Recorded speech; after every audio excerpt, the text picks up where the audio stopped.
back in our studio, and in today's news,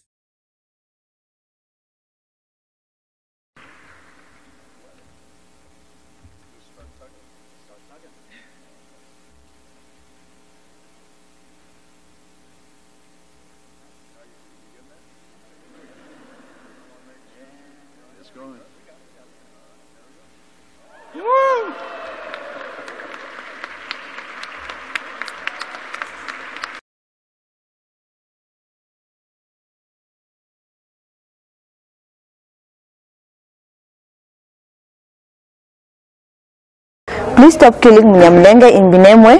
Their life matters too. They can't breathe.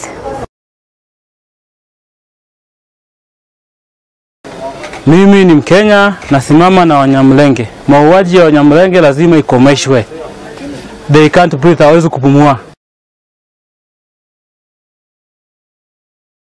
I'm from Kenya. I stand with I plus FRDC plus Lady Tabara. Mnyamulenge can breathe. Stop kill Mnyamulenge.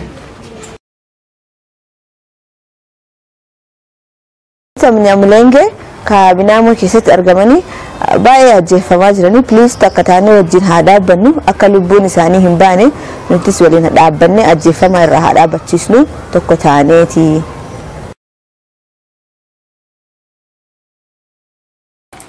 Les Banyamulenge à Minembwe ne peuvent pas respirer à cause des Maïmaï, Red Tabara et FARDC. Tata na biso to le lapona yo tata. Aide-nous, sunga biso pour na massacre wana.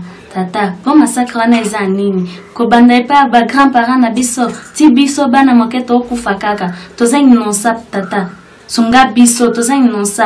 Pour nini to kufa boy.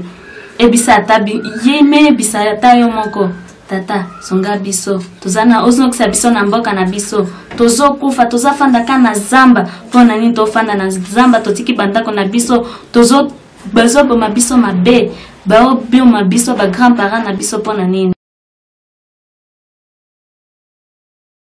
Mnyamulenge in Minembwe can't breathe because of corona, Maimai, FRDC and the Red Tabara.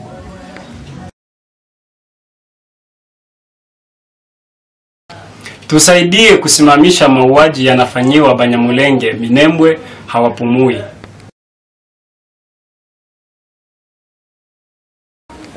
Papa na mama mu Minembwe n'Abanyamulenge bose ntibabasha guhumeka kubera Maimai na FRDC na Red Tabara.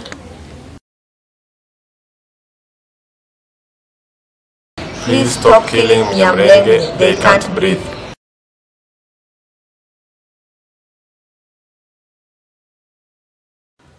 Oh, ngayo mwana Banyamulenge. Vraiment tuzo senga biso Banyamulenge. Banyamulenge bazo respirete Minembwe lisusu. Munyamulenge azo respirete pona makambo kaka ya FARDC na Maïmaï.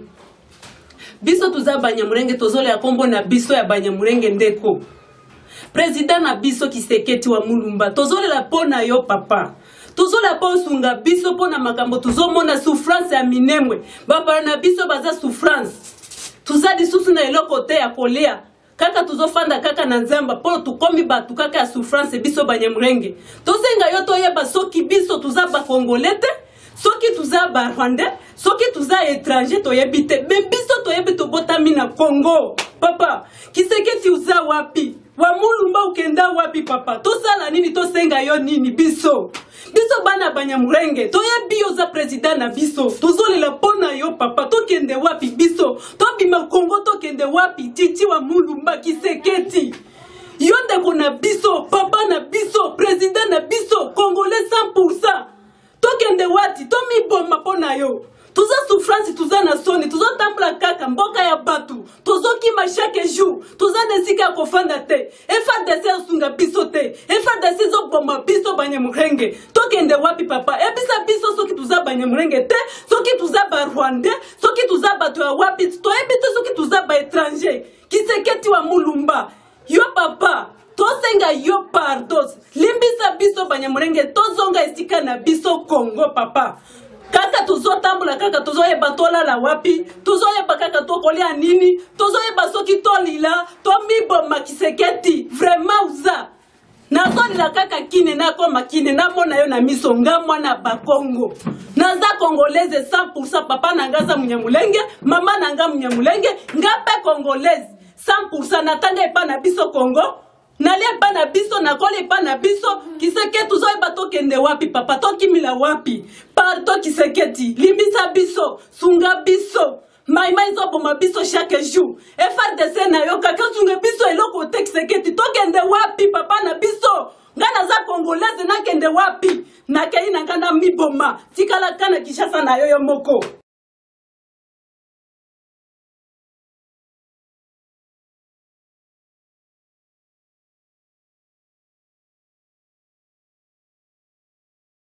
Banyamulenge in Minembwe can't breathe.